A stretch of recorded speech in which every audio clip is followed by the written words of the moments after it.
I'll be the last one left when the lights go out. I'm down to one last breath, but I can't stop now. We all fall down sometimes, yeah, but that's just life. So cross my heart and hope to die. Baby, I was born to He didn't have his phone, so he wasn't using GPS. He was just going based on the direction that my sister gave him. Unfortunately, he left the wrong house. Walked up to the door, rang the doorbell. A man opened up the door, looked him in the eye, and said, "Don't ever come back here," as he shot him in the head. My nephew fell down, and the man shot him again. fight the fear when I feel like dying. I'm trying to fly high, but I'm not a pilot, can't deny it. There's some days I feel idiotic, just a product of a system where you're lucky just to make a dollar. That ain't gonna stop me cause my grind's contagious. I'll do what it takes to turn passion.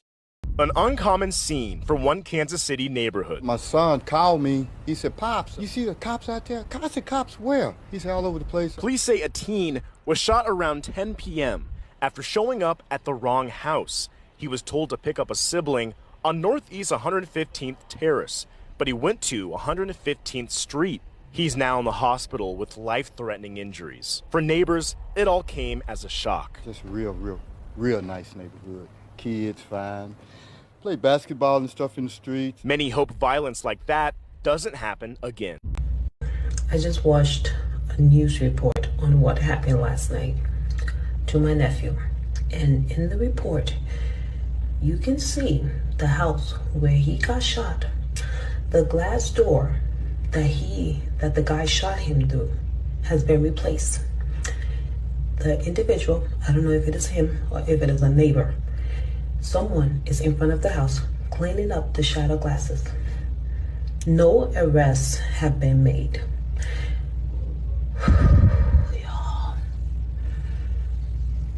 Y'all.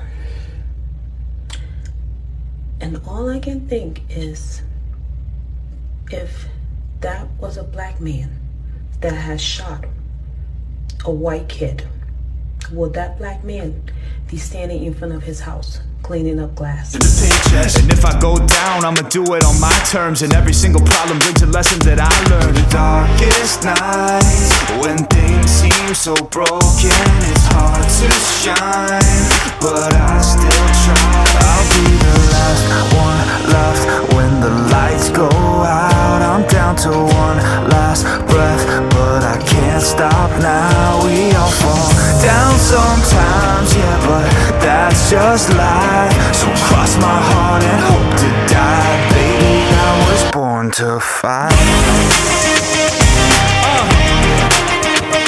That's right. Baby, I was born to fight.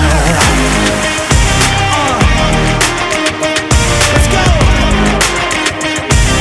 Baby, I was born to fight. It's hard to be yourself down a lonely road.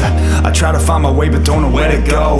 It's hard to see your friends, tell them adios. When you known them all for like forever, now you're just a ghost. Ain't no way to sugarcoat it, yeah, I feel alone. Been single for a decade, doing me is getting old. I don't pick up on the phone rings, too busy recording. Industry ignore. In regards to Ralph Yarl, the 16-year-old black boy who was shot in the head when he mistakenly rang the wrong doorbell while looking for his younger siblings attempting to pick them up.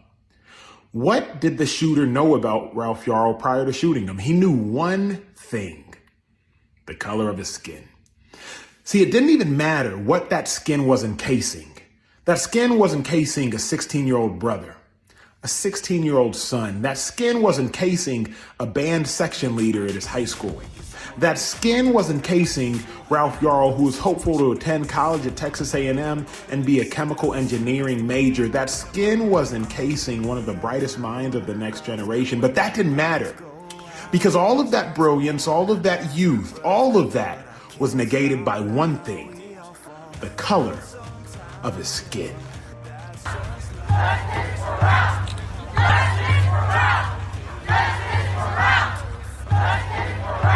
See, Ralph Yarl is now fighting for his life, and the shooter has been released because we're waiting for a statement from the victim. The problem? The victim is currently fighting to survive. We can't say that it takes a village to raise a child if the villagers are simultaneously attempting to kill them.